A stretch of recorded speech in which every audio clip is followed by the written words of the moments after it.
Silent Sikar. तो आज हम लोग प्रेसिडेंट की बात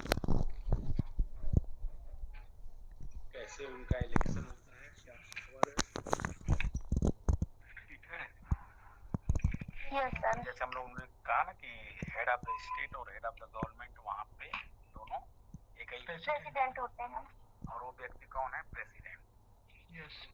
बहुत ही मोस्ट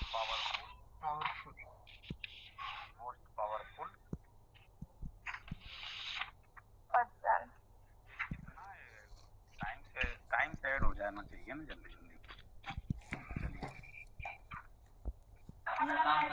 चलिए अच्छा, जब वो फिलाडेल्फिया कन्वेंशन बन रहा था ना, संविधान जब वहाँ का बन रहा था, कल्चर का फिलाडेल्फिया कन्वेंशन से आया। तो वहाँ जैसे जैसे अपने यहाँ कॉन्स्टिट्यूशन असेंबली संविधान सभा थी, वैसे वहाँ पे जब चल रहा था तो वहाँ लोग बोले कि भाई देखिए, पहला जोर क्या होना चाहिए कि एक तो ये एनर्जेटिक येट डिग्निफाइड, कैसा होना चाहिए? एनर्जेटिक भी होना चाहिए और डिग्निफाइड भी होना चाहिए। तो इसीलिए उसको बहुत सारा पावरफुल बनाने की बात चली, ठीक है, जिससे वो नेशनल लॉज को फॉर्मली लागू कर सके और गवर्नमेंट को या कंट्री को स्टेबिलिटी भी प्रोवाइड कर सके। क्या जैसे हम लोगों के यहाँ क्या है, हम लोगों के क्या है, कभी कभी कोलिशन गवर्नमेंट में कितनी बार चेंजेस हो जाते हैं कि नहीं? नहीं होते।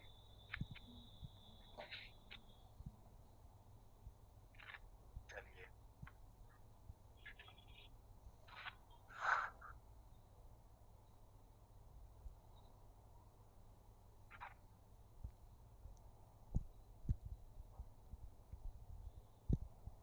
ये जेम्स विल्सन साहब हैं।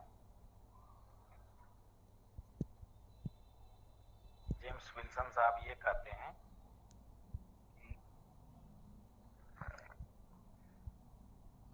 कि स्ट्रांग एग्जीक्यूटिव होना चाहिए। और स्ट्रांग एग्जीक्यूटिव क्यों होना चाहिए? ताकि वो लेजिस्लेचर से इंडिपेंडेंट हो सके। जब स्ट्रांग होगा तभी तो इंडिपेंडेंट होगा। तो इसलिए भी प्रेसिडेंट को इतना पावरफुल या स्ट्रांग बनाने का प्रयास फिलाडेल्फिया कन्वेंशन में किया गया। और हमने कल बताया कि जैसे लॉक, मॉन्टेस्की, ये सारे चीजें वो लोग पढ़े हुए थे, तो उनके वैल्यूज के थ्रू भी कहीं ना कहीं प्रेसिडेंट को इतना मजबूत बनाने में भूमिका रही इन लोगों की, ठीक है। अच्छा, दूसरा चीज है कि जैसे सेपरेशन ऑफ पावर तो है, लेकिन मैंने क्या कहा कि ये तीनों ब्रांच सेपरेट तो हैं, लेकिन चेक एंड बैलेंसेस के थ्रू ये आपस में कोऑर्डिनेशन भी कर सकें। अगर किसी को हम कमजोर कर देंगे, सपोज कीजिए प्रेसिडेंट को ही कमजोर कर देंगे, तो फिर वो लेजिस्लेचर और जुडिशरी से कैसे टक्कर ले पाएगा? तो इसको भी मजबूत बनाने की जरूरत, तो इसलिए इसको भी मोस्ट पावरफुल बनाया गया, ठीक है। अच्छा, दूसरा क्या है, ये इंस्टीट्यूशन, अच्छा, कुछ लोग ये भी सोचते हैं कि भाई why has the president become so powerful? President को इतना मजबूत होने की क्या जरूरत है? और क्या अगर मान लीजिए बहुत मजबूत हो भी गया तो ऐसा ना हो कि डेंजरस हो जाए कंट्री के लिए, वर्ल्ड के लिए, ठीक है। अब उसी में एक जेम्स ब्राइस करके एक थिंकर है। जेम्स ब्राइस क्या लिखते हैं कि why great man are not chosen president. जो ग्रेट मैन है वो प्रेसिडेंट क्यों नहीं चूज होके आते हैं? अच्छा, स्ट्रांग का देख लीजिए कि अपने यहाँ जो कंट्री में सबसे स्ट्रांग पीएम आ गए हैं कि नहीं आ गए? आ गए हैं ना? Yes sir. फायदा नुकसान समझ में आ रहा है आप लोगों को? कुछ फायदा है तो कुछ नुकसान भी तो होगा। तो ऐसा ऐसा डर उस समय जो फिलाडेल्फिया में मीटिंग चल रही थी संविधान बनाने की, तो वहां भी ये डर था। लेकिन बहुत सारा चीजों के कंप्रोमाइज, बहुत सारा मीटिंग होने के बाद, बहुत सारा डिस्कशन, बहस, आपस में कंप्रोमाइज होने के बाद जो आज की डेट में जो प्रेसिडेंट का वहाँ इंस्टीट्यूशन है व्हाइट हाउस का, वो वैसा ही निकल के आया है। तो जेम्स ब्राइस साहब कहते हैं why great man are not chosen presidents, ठीक, जो महान लोग हैं वो प्रेसिडेंट क्यों नहीं हो जाते, तो उसके तमाम रीजन है, भाई पॉलिटिक्स के थ्रू ही तो ये सारी चीजें आएंगी, चाहे वो कंट्री कोई भी हो। अब देखिए इसके क्वालिफिकेशन और कंपेंसेशन, यानी क्या क्या क्वालिफिकेशन होना चाहिए प्रेसिडेंट होने के लिए। तो president shall be a natural born citizen, वहाँ पे जैसे यहाँ क्या है, अगर रजिस्ट्रेशन के थ्रू भी कोई नागरिक हो गया तो यहाँ पे प्रेसिडेंट हो सकता है, लेकिन अमेरिका में ऐसा नहीं है कि नेचुरली बॉर्न वहाँ का पैदा हुआ व्यक्ति जो है वो प्रेसिडेंट हो सकता है, जो रजिस्ट्रेशन के थ्रू सिटीजनशिप लेगा वो प्रेसिडेंट नहीं हो सकता। पहला क्वालिफिकेशन। इतनी बात आई समझ में? Yes sir. नहीं आया समझ में? Sir I. आ गया सर। हाँ ठीक है, चलिए फिर दूसरा क्वालिफिकेशन क्या है कि उनका उम्र जो है 35 ईयर होना चाहिए। जैसे अपने अभी एज का है ना कि नहीं है, अपने अभी उम्र का है। Yes sir. Yes sir. तो वैसे वहाँ भी उम्र का है। दूसरा क्वालिफिकेशन क्या होना चाहिए कि 35 ईयर होना चाहिए उनका उम्र। और तीसरा क्या है कि 14 सालों से यूनाइटेड स्टेट्स के रेजिडेंट हो, यानी 14 सालों से वहां पे वो रह रहे हैं, ठीक। तीसरा क्या है, 14 साल से वहां पे वो, अगर वो वहाँ पैदा हुए हैं तो 14 वर्ष से क्या मतलब, वो तो हमेशा से अगर वहीं रह रहे हैं। पैदा होके चले गए दूसरे जगह तब, इसीलिए तो सिद्धांत लाया गया होगा। ये क्वालिफिकेशन क्यों लाया गया, कोई ना कोई वजह रहा होगा ना, क्या? Yes sir. कोई ना कोई वजह तो रहा होगा कि भाई इसलिए बोला कि आप नेचुरली बात काला क्यों बोल बात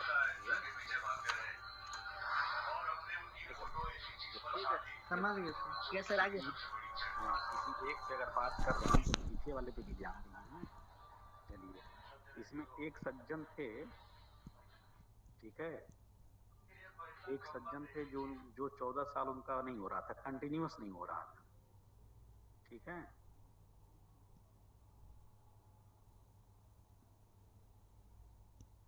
एक हर्बर्ट हूवर रॉक, तो कोई प्रेसिडेंट हुए जो 14 साल उनका नहीं हो पा रहा था, मतलब कंटिन्यूअस लगातार। तो सुप्रीम कोर्ट ने मतलब उस पर कहा कि नहीं ठीक है, ये कोई कंटिन्यूटी होने की जरूरत नहीं है, इसमें 14 ईयर्स का है, तो 14 ईयर मतलब बीच में ब्रेक होने से भी हो सकता है, उसकी कोई दिक्कत नहीं है। अच्छा दूसरा फिर और क्या आया, कितना पर, अच्छा दूसरा और क्या इसका क्वालिफिकेशन है, अगर कोई कन्विक्टेड है यानी कोई अपराधी है फेडरल क्राइम का, तो वो भी जो है वो केस नहीं लड़ सकता, ठीक। और सैलरी और इमोलूमेंट्स, जैसे कल बात हो रही थी ना कांग्रेस और पार्लियामेंट की बात हो रही थी, तो वहां की पार्लियामेंट को कांग्रेस बोलते हैं, ठीक। और जो लोकसभा है उसको हाउस ऑफ रिप्रेजेंटेटिव बोलते हैं, और जो हमारे यहाँ राज्यसभा है उसको वहाँ पे सीनेट बोलते हैं, यानी उच्च सदन को सीनेट बोलते हैं और निम्न सदन को वहाँ हाउस ऑफ रिप्रेजेंटेटिव बोलते हैं, और जो हमारे यहाँ संसद है वहाँ पे क्या है, कांग्रेस बोलते हैं उसको। आगे समझिए, तो जो इनका सैलरी और जो पेमेंट होगा, इमोलूमेंट्स होगा, उसको कौन डिसाइड करेगा, उसको डिसाइड कौन करेगा बताइए? कांग्रेस करेगा। Very good. अपने यहाँ जब पार्लियामेंट डिसाइड करती है इन सारी चीजों को, तो वहाँ पे कांग्रेस डिसाइड करेगी। देखिए कंपैरेटिव पढ़ते चलेंगे तो बहुत ज़्यादा इशू नहीं है, बाकी तो किताब आप लोगों के पास ही है, हम ये तो चीज़ों को थोड़ा सा क्लियर कर देंगे तो आप लोगों को पढ़ने लिखने में आसानी होगी, ठीक है। अच्छा दूसरा क्या है कि जब ये पद पे रहेंगे तो उनके एलिमेंट सैलरी में कोई भी कमी नहीं की जा सकती है, जैसे होता है आर्बिट्रेरी रूप से आप उसे कम नहीं कर सकते, वो according to rule of law होगा, ड्यू प्रोसेस ऑफ लॉ। कल भी चर्चा ड्यू प्रोसेस ऑफ लॉ, वहाँ के भी संविधान का ये फीचर है, चर्चा हुई थी। और तीसरा क्या है कि जैसे अपने यहाँ इम्पीचमेंट के थ्रू हटाया जा सकता है, वैसे ही वहाँ भी इम्पीचमेंट, अगर प्रेसिडेंट को हटाना होगा तो उसका इम्पीचमेंट करना पड़ेगा नहीं करना पड़ेगा। Yes sir. तो इम्पीचमेंट के थ्रू उनको जो है, आवाज क्लोज है क्या? तेज कर दिया मैंने? No sir. सर धीरे है थोड़ी। चलिए मैंने तेज कर दिया। तो इम्पीचमेंट के थ्रू ही उनको रिमूव किया जा सकता है पद से। अच्छा, प्रेसिडेंशियल टर्म की बात अब आती है। टर्म मतलब क्या कि कितने सालों तक वो जो है प्रेसिडेंट रह सकते हैं। तो वन टर्म में वो जो है 4 सालों के लिए, अपने यहाँ कितने साल का है? 5 सालों का। 5 साल का, और उसमें उम्र भी है 65 है। कितना है? एज भी है ना कि नहीं? सर एज नहीं है सर। प्रेसिडेंट का एज नहीं है सर है। चलिए देख लीजिएगा आप लोग, एज होना चाहिए जरूर, क्योंकि चलिए ठीक है, इसको देख लीजिएगा इंडिया के कॉन्टेक्स्ट में, ठीक है। लेकिन वहाँ पे अमेरिका में एक व्यक्ति 4 साल तक प्रेसिडेंट रह सकता है, ठीक। अच्छा, इससे कहीं भी ये चीजें अमेरिका के संविधान में नहीं थी कि उसके बाद भी वो री इलेक्ट हो सकता है कि नहीं हो सकता है, ठीक।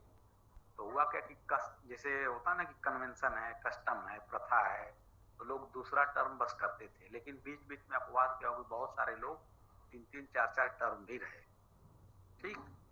मतलब बार बार कंटिन्यू हो, कहीं संविधान में लिखा हुआ नहीं था। तो फिर एक संशोधन हुआ, ठीक। वो संशोधन कब हुआ? 22nd अमेंडमेंट हुआ 1951 में, ठीक है। 1951 में एक संशोधन हुआ। उसके पहले लोग 3-3, 4-4 बार रहने का प्रयास किए। तो इससे होता क्या था कि भाई एक ही व्यक्ति लगातार बार बार रहेगा तो फिर उसमें दिक्कत होगी ना, स्ट्रांग पर्सन है ना वो, कहीं ना कहीं जो है, तो बहुत सारी चीजों को अफेक्ट करेगा, ठीक है। तो फिर इस प्रक्रिया को बंद करने के लिए, इस प्रथा को रोकने के लिए, जब संविधान में था कि भाई ठीक है, ये कहीं ना कहीं देखिए संविधान में लिखित रूप से नहीं था, लेकिन एक ट्रेडिशन था कि लोग 2 बार से ज्यादा, यानी दूसरा टर्म लोग रहते थे, उसके बाद लोग नहीं रहते थे। लेकिन कुछ लोग आए होंगे, जैसे अभी रसिया का देख रहे हैं कि पुतिन जी जो है कब से बने हुए हैं, और कुछ चेंज भी किए हैं अपने संविधान में अपने यहाँ के। जैसे आदमी की महत्वाकांक्षा, या उसको कहिए कि चाहता है ना कि हम बार बार बने रहे पद पे। तो इन्हीं चीजों को रोकने के लिए 1951 में 22nd अमेंडमेंट आया, जिसमें यह कह दिया गया कि भाई आप 2 टर्म रह सकते हैं, उसके बाद आप कभी भी जीवन में री इलेक्ट नहीं हो सकते। यानी सब मिला जुला के कोई भी व्यक्ति अमेरिका का प्रेसिडेंट कितनी बार हो सकता है? 8 साल से ज्यादा नहीं रह सकता। आगे समझ में? Yes sir. चलिए अब मोड ऑफ इलेक्शन देख लीजिए। तो जो मोड ऑफ इलेक्शन है प्रेसिडेंट का, देखिए मैं मोटा मोटा बता देता हूँ, बहुत टेक्निकल पॉइंट्स में मैं नहीं जाऊंगा, आप लोग बुक से पढ़ लीजिएगा, लेकिन जो कंसेप्ट है आप लोगों के माइंड में मैं क्लियर कर देता हूँ, ठीक। कहानी की तरह इजी गोइंग जैसे प्रोसेस लगे। कहीं अगर कोई दिक्कत होगी तो पूछिएगा। जैसे देखिए मोड ऑफ इलेक्शन क्या है? पहला चीज तो डेमोक्रेसी है। डेमोक्रेसी है तो वहां भी डायरेक्ट इलेक्शन होगा, ठीक ना?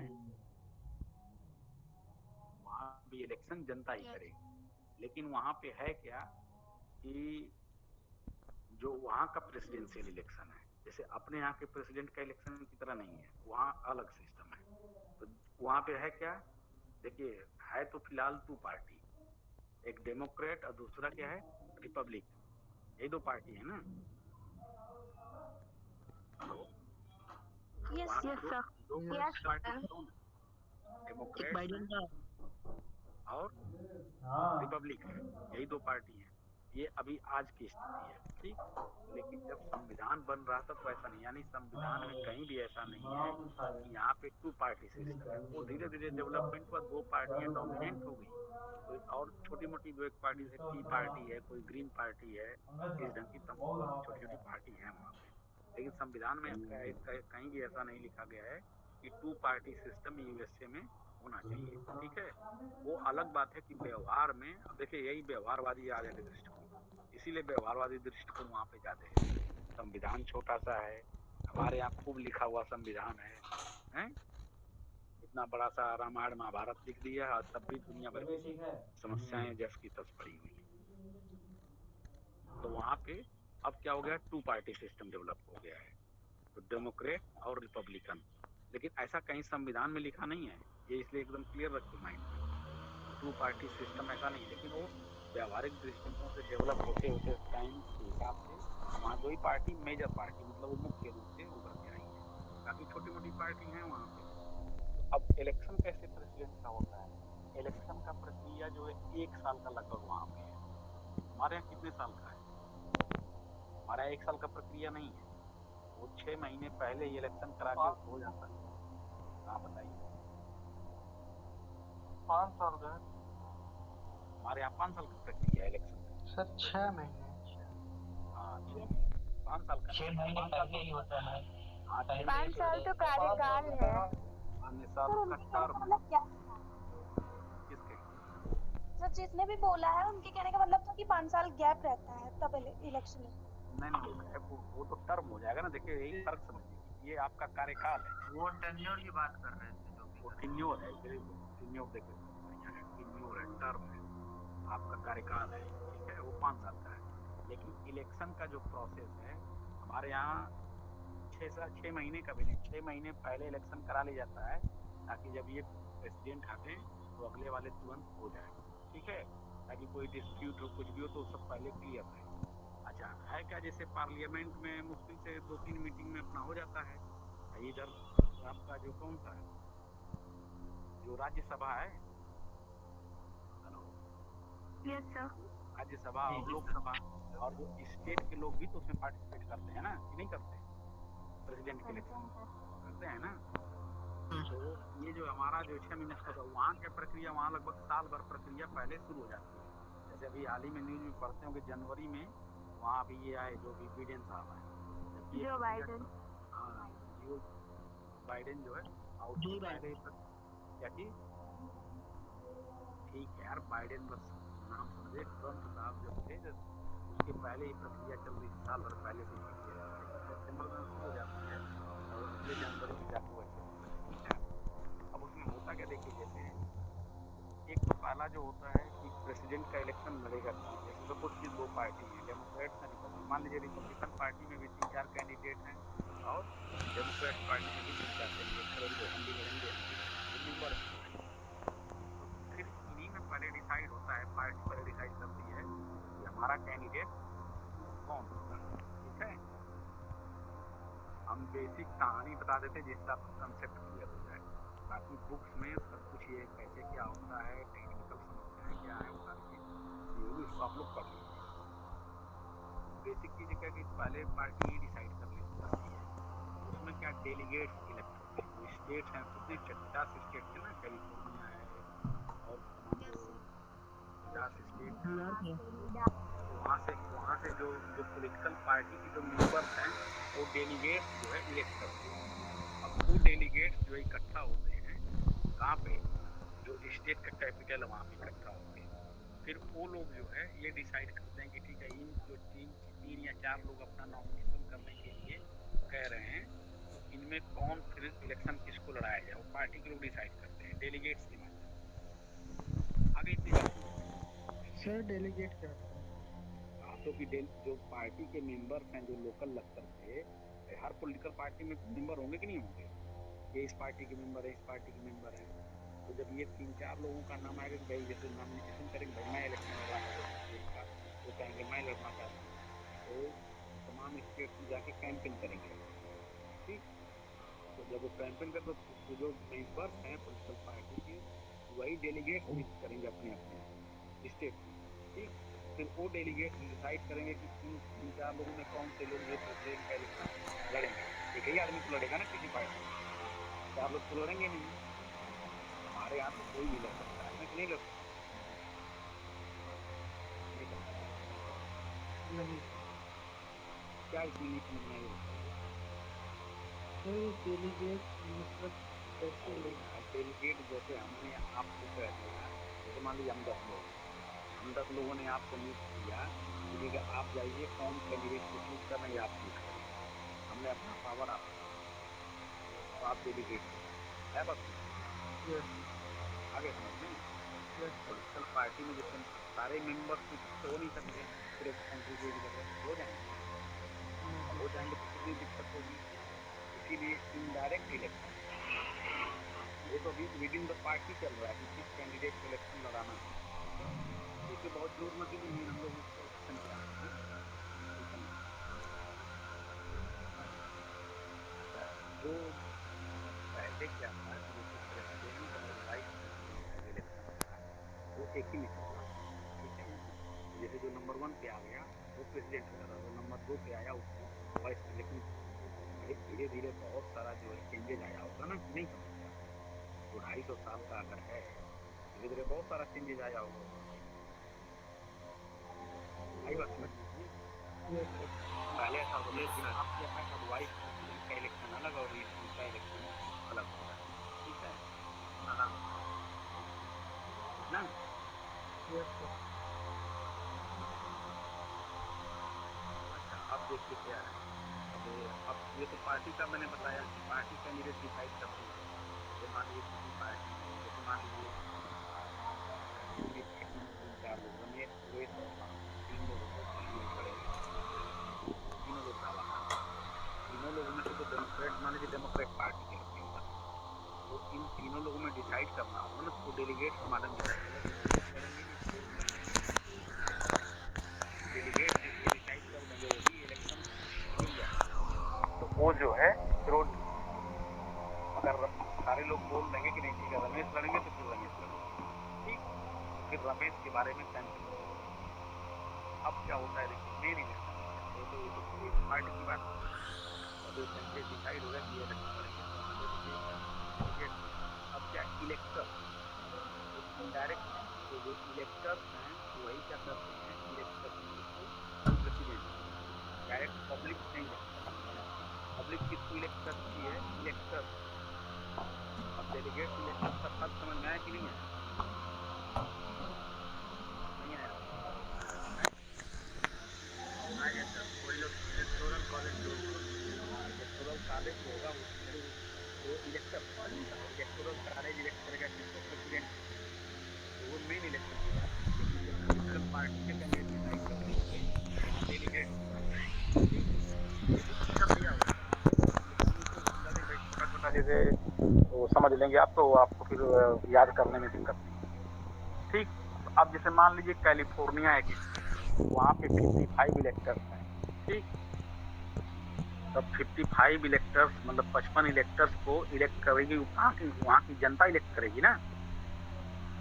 और नेशनल नेशनल लेवल पे जाके ये जो 55 इलेक्टर जो है इलेक्टर्स कैलिफोर्निया के हैं, जो इलेक्टोरल कॉलेज का निर्माण करेंगे, ठीक है, वो जाके प्रेसिडेंट को वो करेंगे, इलेक्शन कर उसका इलेक्शन करेंगे। तो मान लीजिए कैलिफोर्निया की जनता ने 55 कैंडिडेट हैं, जैसे 35 ने कहा कि डेमोक्रेट पार्टी को वोट दिया, आई बात समझ में। वहाँ भी पॉलिटिकल पार्टी वेल ऑर्गेनाइज्ड है, ठीक है। तो अब जैसे 35 लोगों ने 35 सिलेक्टर्स इलेक्ट किया डेमोक्रेटिक पार्टी के लोगों ने, और 20 सिलेक्टर सिलेक्ट किया किसने, रिपब्लिकन पार्टी ने। तो अब जो डेमोक्रेटिक पार्टी का कैंडिडेट है उसको तो ज्यादा मिल गया ना इलेक्टर्स, यहाँ पे कैलिफोर्निया में नहीं मिला, यस सर मिला ना। अब देखिए होगा कि जो नेशनल लेवल पे जब बात आएगी तो ये जो 50, अब देखिए यहाँ डेमोक्रेटिक पार्टी जीत गई कैलिफोर्निया के स्टेट में, जीत गई ना। ये जो यस 55, ये जो पूरे 55 इलेक्टर्स हैं अभी किसको चले जाएंगे, डेमोक्रेटिक पार्टी को चले जाएंगे। नहीं आया समझ में, आ गया सर क्या आया समझ में बताइए।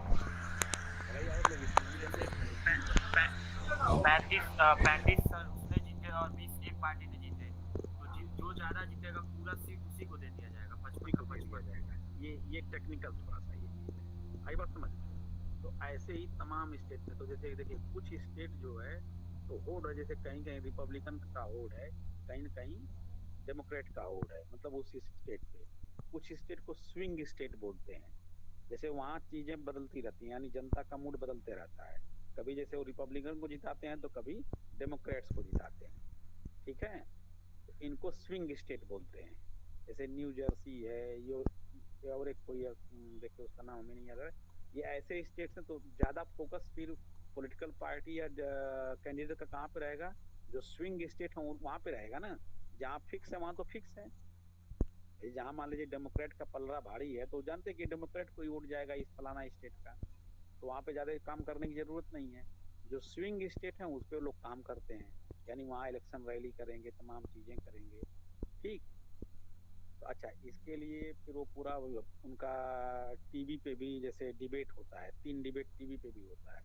देखिए, जब कॉन्स्टिट्यूशन वहाँ का बना तो ये अब आप कभी तुलना कंपेयर करिएगा भारत के प्रेसिडेंट से और अमेरिकन प्रेसिडेंट से। ठीक है, कि भारत में प्रेसिडेंट कैसे लोग बनते हैं और अमेरिका में कैसे लोग।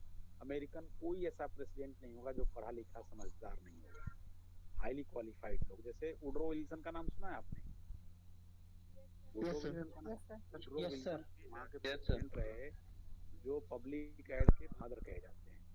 पब्लिक एड को उन्होंने पैदा किया, पॉलिटिक्स एडमिशन है। अब तो जो आदमी प्रेसिडेंट होगा तो कैसा होगा, और आपके यहाँ कैसे कैसे लोग प्रेसिडेंट बना दिए जाते हैं।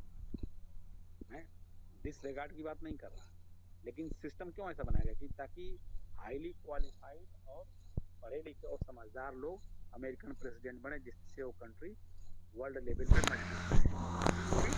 ये जब संविधान में तभी ये चीजें डिसाइड की गई।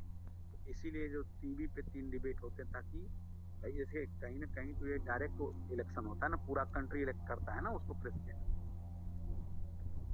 अरे इलेक्टर के माध्यम से, इलेक्टर को तो जनता इलेक्ट करती है ना, जो इलेक्टर्स हैं उनको तो जनता इलेक्ट करती है।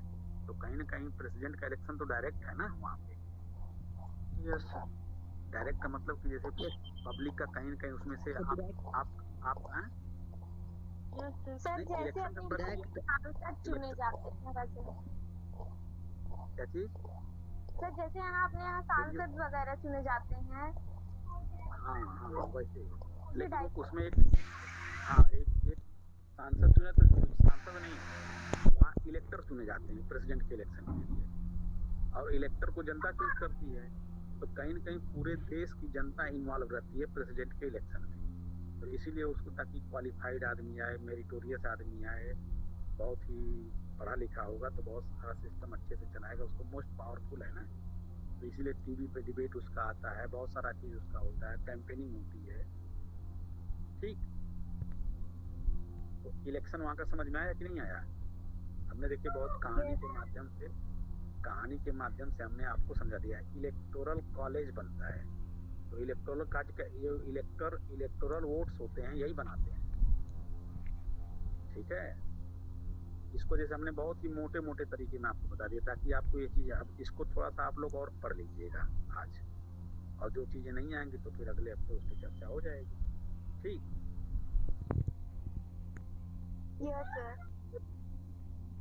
अच्छा अच्छा, कभी कभी जैसे डिस्प्यूट, जैसे वहाँ पे जो है 538 वोट है। ठीक है, इलेक्टोरल वोट जो है वहाँ पे 538। तो एक किसी को भी प्रेसिडेंट बनने के लिए 270 वोट चाहिए। तो कभी कभी जैसे मान लीजिए नहीं मिलता है, तो फिर जो हाउस ऑफ रिप्रेजेंटेटिव है उसकी भूमिका आती है, फिर वो कहीं ना कहीं उसमें पार्टिसिपेट करता है। आई बात समझ में? सर सीनेट भी तो करता है, सीनेट की भी तो सीनेट भी तो, सहमति चाहिए होती है। सीनेट की सम्मति तो चाहिए ही चाहिए। तो जो 538 जो ये मेंबर्स हैं ना, ये इसमें जो इलेक्टोरल वोट की बात हो रही है, इसमें सीनेट के भी लोग, ऐसा नहीं कि इसमें सीनेट की भूमिका नहीं रहेगी। ठीक। लेकिन मेरे कहने का मतलब, मान लीजिए टाई अप हो जाता है, देखिए ये 1 by 1 करके प्रक्रिया आएगा ना। मान लीजिए वहीं अगर जैसे किसी को 270 मिल गया, 270 मिल गया तो काम खत्म हो गया वहीं पे, तब हाउस ऑफ रिप्रेजेंटेटिव आएगा ही नहीं। तो ये जैसे प्रक्रिया बनाई गई है कि कहीं भी कन्फ्लिक्ट क्रिएट हो तो उस कन्फ्लिक्ट को रूल ऑफ लॉ के हिसाब से उसको रिजॉल्व किया, नहीं तो इनस्टेबिलिटी हो जाएगी ना, फिर झगड़ा होने लगेगा। अभी कुछ डिस्प्यूट शुरू हुआ था व्हाइट हाउस में। जी सर, जब बाइडेन इलेक्ट हुए हैं तो। हाँ, तभी वहाँ हिंसा हो गई थी ना, कितनी बेइज्जती हुई अमेरिका की। बेइज्जती नहीं हुई? ट्रम्प के समर्थकों ने किया था ना सर। नहीं, किसी ने किया। देखिए, हम किसी व्यक्ति पे हम क्यों आक्षेप लगाएं, किसी ने किया तो, लेकिन पूरे देश की बेइज्जती हुई कि नहीं हुई? सर पूरे तो इलेक्शन इसीलिए ये सिस्टम सारी पे क्वेश्चन खड़ा हुआ। क्वेश्चन देखिए, कोई भी इलेक्शन सिस्टम जो है, चाहे अमेरिका का हो चाहे कहीं का, 100% तो परफेक्ट नहीं है। 100% वाटर प्रूफ नहीं हो सकता वो, कोई ना कोई उसमें खामियां रहेंगी ही, लेकिन फिर भी वहाँ का सिस्टम अच्छा है। क्यों अच्छा है? क्योंकि स्टेबिलिटी के लिए। देखिए प्रेसिडेंशियल सिस्टम जब आप पढ़ेंगे कभी आगे की क्लासेस में, तो जैसे हमारा क्या पार्लियामेंट्री सिस्टम है, तो पार्लियामेंट्री सिस्टम हमारे यहाँ क्या वो क्रिएट करता है, वो रेस्पॉन्सिबिलिटी क्रिएट करता है, स्टेबिलिटी नहीं क्रिएट करता। अच्छा क्यों ऐसा अम्बेडकर साहब ने क्यों कहा? देखिए अम्बेडकर साहब ने क्यों कहा कि भाई हमारे यहाँ पार्लियामेंट्री सिस्टम होना चाहिए। क्यों होना चाहिए? क्योंकि हमारे यहाँ डाइवर्सिफिकेशन ज्यादा है, तो रेस्पॉन्सिबिलिटी होनी चाहिए सरकार की। अगर रेस्पॉन्सिबल नहीं होगी सरकार तो क्या होगा? फिर वो तानाशाही के तरीके से काम करने लगेगी ना, किसी किसी एक पर्टिकुलर समुदाय के लिए काम करने लगेगी। तो इन्हीं चीजों को दूर करने के लिए पार्लियामेंट्री सिस्टम लाया गया ताकि रेस्पॉन्सिबल गवर्नमेंट हो। और प्रेसिडेंशियल सिस्टम लाने का उद्देश्य वहां अमेरिका में क्या था कि स्टेबल गवर्नमेंट होना चाहिए। और जैसे हमने देखा आपसे कहा ना कि बहुत पावरफुल वहाँ सरकार थी, जो अंग्रेजों की सरकार वहाँ थी पावरफुल थी, तो उन लोगों ने उसका नुकसान देखा होगा, तो इसलिए चेक्स एंड बैलेंसेज लाया। जो झेला रहता है तो उसी हिसाब से बहुत सारी चीजें करता है ना। ठीक है, चलिए, तो ऐसे करके उसमें करीब जो है कई स्टेजेज में, जैसे first stage, second stage, third stage करके ये सारी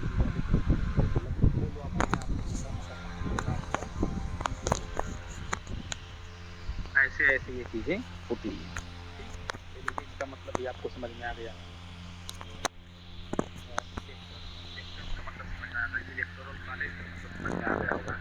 और मेजॉरिटी वोट पाने के लिए 270 वोट चाहिए। टोटल वोट कितना है? 538। इलेक्टोरल वोट टोटल कितना है? 538 है। ठीक, और जो देखिए अब, अच्छा एक चीज और जान लीजिए आप लोग, the party which secures a plurality of the popular vote in any state is entitled to all electoral vote. मान लीजिए हमने बताई दिया आपको। ठीक, इसका क्या है? as many presidential electors as it has senators and representative in the Congress। हर एक स्टेट में कितने इलेक्टर्स होंगे? जितना वहाँ पे सीनेटर्स हैं, तो सीनेटर्स तो 2 ही होंगे एक किसी भी स्टेट में। ठीक, लेकिन जितने रिप्रेजेंटेटिव कांग्रेस में होंगे, नहीं बात समझ में आई? ये 538 कहाँ से आया है?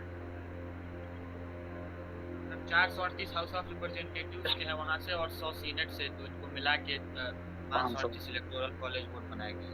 ठीक है, आ गया समझ में ना?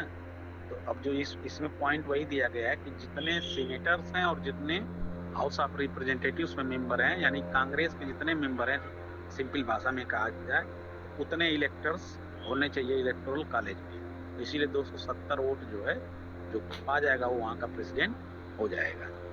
आगे बात समझ में? अच्छा, जो पहला स्टेज है इसका, वो सितंबर में ही इलेक्शन का डेलीगेट्स और ये सब करना जो है, सिलेक्शन ऑफ डेलीगेट्स, ये सब चीज़ें शुरू हो जाती है सितंबर में ही। और आते आते सारी प्रक्रिया पूरी होते होते जनवरी 6 को जो है अनाउंसमेंट हो जाता है रिजल्ट का। और जनवरी 20 को जो है वो प्रेसिडेंट जो क्या करते हैं, नए वाले प्रेसिडेंट पद को धारण करते हैं, शपथ लेते हैं। ठीक है, आगे बात समझ में?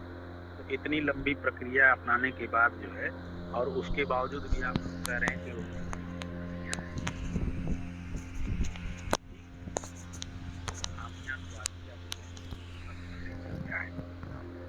अच्छा, अब इनको हटाया कैसे जा सकता है? कैसे हटाया जा सकता है? महाभियोग द्वारा। अच्छा, प्रेसिडेंट बाय इम्पीचमेंट। और क्यों इम्पीचमेंट होगा? अगर इन्होंने ट्रेजन किया हो, ब्राइबरी किया हो, या अदर हाई क्राइम्स किया हो, या मिस डेमेमर्स हो, ठीक है, कुछ ऐसा इन्होंने कोई काम किया हो जिससे अपराध साबित हो, तो तब इनके खिलाफ जो है इम्पीचमेंट लाया जा सकता है। अच्छा, इम्पीचमेंट इनिशिएट करने का पावर किसको है? सर, कांग्रेस को नहीं, हाउस ऑफ रिप्रेजेंटेटिव में, हाउस ऑफ जो रिप्रेजेंटेटिव यानी जो वहाँ की लोकसभा में बसता है, वहाँ पे इनिशिएट होगा।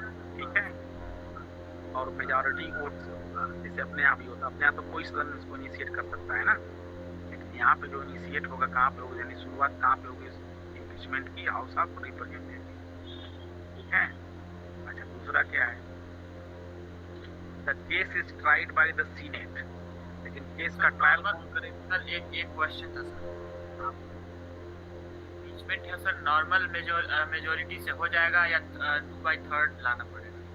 2/3 मेजोरिटी होगा ना, वो तो खुदे बहुत वो है, मेजोरिटी वोट से होगा, 2/3 की आवश्यकता नहीं है शायद वहाँ पे।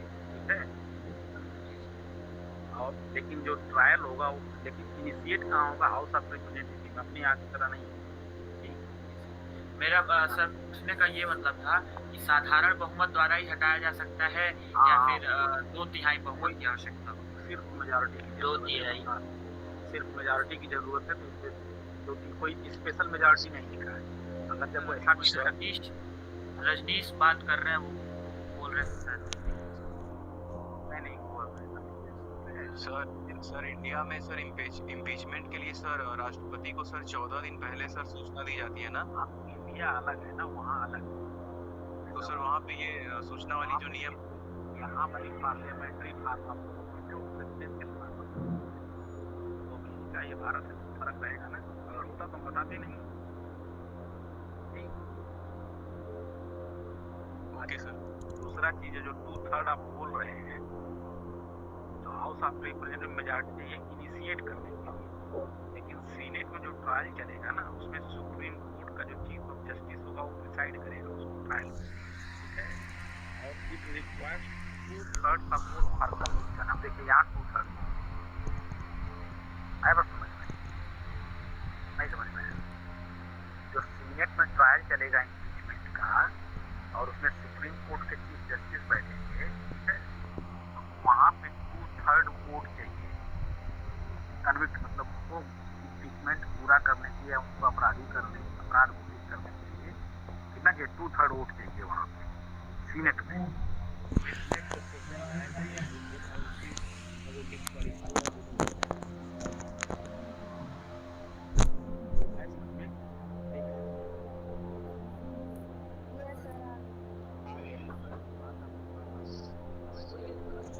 सीनेट में चाहिए और हाउस ऑफ रिप्रेजेंटेटिव में नॉर्मल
ये तो मेरे पास ही नजर है, मेरे पास भेज दिया यार कि ना दे।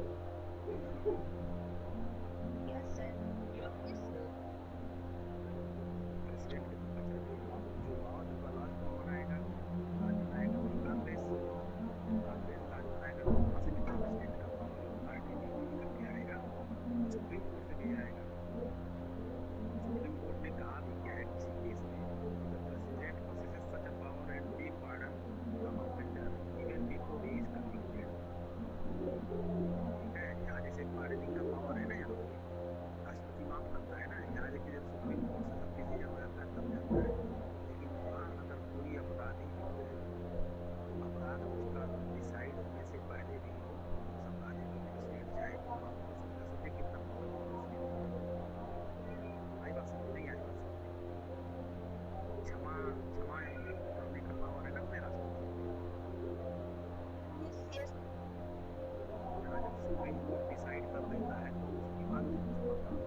कुछ पावर ऐसे होंगे कि वो नेशनल लीडर है ना, एक तरह से राष्ट्र का लीडर है ना, तो वहाँ से भी उसको पावर मिलेगा। राष्ट्र का नेता होने के नाते उसको कोई पावर मिलेगा कि नहीं मिलेगा? नहीं समझा? मिलेगा ना? ये हो गया। अच्छा, और भी कुछ डिविजन्स है, जैसे कि सुपरविजन ओवर एडमिनिस्ट्रेटिव एजेंसी, जो एडमिनिस्ट्रेटिव एजेंसी जैसे अपने यहाँ ये सब चीज़ें नहीं है, अपने यहाँ एडमिनिस्ट्रेशन से कभी कंपेयर करिए ये सारी चीज़ें नहीं है। और जो एडमिनिस्ट्रेटिव एजेंसीज हैं उनका वो सुपरविजन भी करता है। गवर्नमेंट का जो फेडरल गवर्नमेंट के एडमिनिस्ट्रेटिव एजेंसी उनका वो सुपरविजन भी करता है। जो लॉज हैं उनको उसमें रिव्यू करता है। To make appointments and removals, appointment और रिमूवल तो अपने यहाँ भी प्रेसिडेंट करते हैं, लेकिन राष्ट्रपति के कहने पे करते हैं, या उनके काउंसिल ऑफ मिनिस्टर के एडवाइस पे करता है, प्रेसिडेंट करता है, लेकिन वहाँ का जो इसमें जो है वो अपॉइंटमेंट और पोस्टिंग या रिमूवल अपने से करता है। ये बात समझ में? जिसको चाहे उसको विदेश मंत्री बना दे, जिसको चाहे उसको प्राइवेट मिनिस्टर बना दे, कुछ भी बना दे, ये कर सकता है, अपने करता है। अब पार्डन की बात हमने कही कि वो हालांकि पार्डन मतलब माफ करने का भी शक्ति है। अच्छा, जो डिप्लोमेटिक रिलेशंस हैं और जो निगोशिएशंस या ट्रीटीज हैं उसमें भी उसकी कहीं ना कहीं भूमिका है। और वो commander in chief of arm forces है, जैसे अपने यहाँ वैसे, और इमरजेंसीज में उसको पावर इमरजेंसी में। आ गई की बात समझ में? कहीं कोई कंफ्यूजन है बताइए, नहीं तो जितनी बातें प्रेसिडेंट के बारे में की उसको समझ में आई गया होगा कि नहीं आया? कहीं और कहाँ दिक्कत हो रही है? बताओ, बताइए। हाँ, सारी चीज़ें ये सब जो छोटे छोटे मैं पॉइंट्स बताते रहता हूँ ना, क्या वर्ड होता है, जैसे emergency, to act in emergency, या इमरजेंसी में भी पावर, ये सब लिख लिया कीजिए आप लोग, क्योंकि ये बहुत सारी किताबों में होगा, बहुत सारी किताबों में नहीं होगा, और बहुत सारी चीज़ें लिखा रहेगा तो कहीं ना कहीं काम आएगा। ठीक है, ये सब चीज़ें हैं, ये चीज़ें अच्छी चीज़ें हैं। सर वो इंडियन कॉन्स्टिट्यूशन के किस पे पूछेंगे? कॉन्स्टिट्यूशन से कोई भी किताब ले लीजिए, जो कंपटीशन वगैरह देना होगा, सीकाट वगैरह ले लीजिए, तब जाके पढ़िए उसको। अगर आगे कंपटीशन देना हो तो कंपटीशन तो देना ही होगा सबको ना, तो इलेक्ट्रो में आप ले लीजिए, सही रहेगा। कहीं ना कहीं जब जब पोस्ट होगा 10 किताब ठीक है, चाहे तो 10 किताब ले लीजिए, बाकी चीज़ें कहीं ना कहीं होगा ही।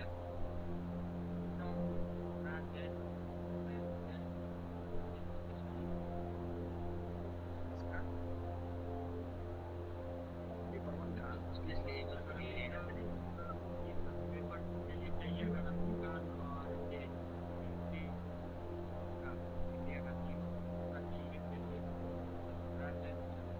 हाँ, तो वो तो सब में सब उसकी अगर एक किताब ऐसी होगी जिसमें सारे संविधान दिया हो उसको ले लीजिए एक किताब, उसमें यूएसए का भी और चाइना का भी।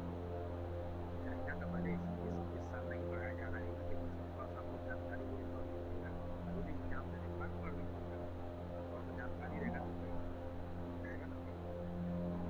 ठीक है। अच्छा, अब देखिए इसमें का एग्जीक्यूटिव पावर क्या है प्रेसिडेंट का। President as a chief administrator, वो चीफ एडमिनिस्ट्रेटर है, यानी देश का सबसे अच्छा शासन करता है, जो भी उसके हेड में होता है। जैसे हमारे यहाँ सरकार में जो भी काम होता है वो प्रेसिडेंट के नाम पे होता है। कोई एक्ट बनता है तो प्रेसिडेंट के नाम से, कोई राज्य का राष्ट्र का प्रधानमंत्री होने के नाते वही सारा चीज़ हमारे यहाँ तो शासन होता है।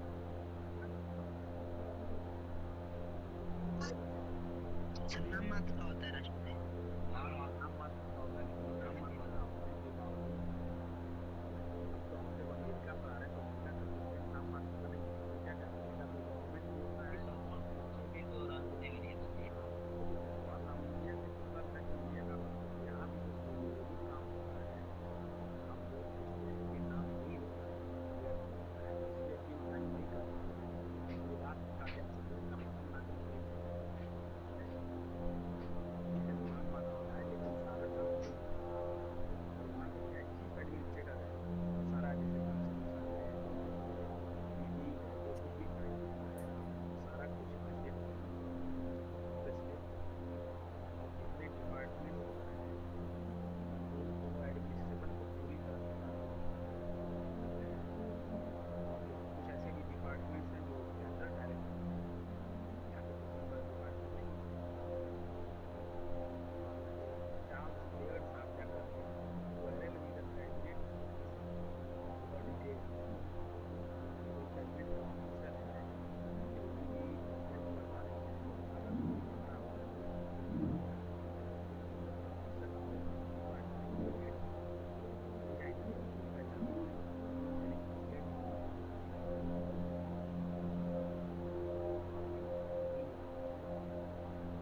उसमें क्या हुआ कि किसी का वो सुप्रीम कोर्ट के जज साहब का बॉडीगार्ड ठीक किसी का कोई किसी ने अटैक किया हुआ मर्डर कर दिया तो सुप्रीम कोर्ट का डिसीजन है कि ठीक है ये अथॉरिटी से हटके इन्होंने काम किया लेकिन ऐसा लीगली करना नहीं चाहिए लेकिन प्रेसिडेंट को इतना पावरफुल बताया उसकी महिला में उसको नहीं समझता बहुत सारी चीज़ें आती हैं decide power of law enforcement का किसके पास है प्रेसिडेंट के पास है ठीक टाइम लग रहा है हो गया है ना अब अगले सेशन पे कुछ और पावर वाइस प्रेसिडेंट पर ये टॉपिक ठीक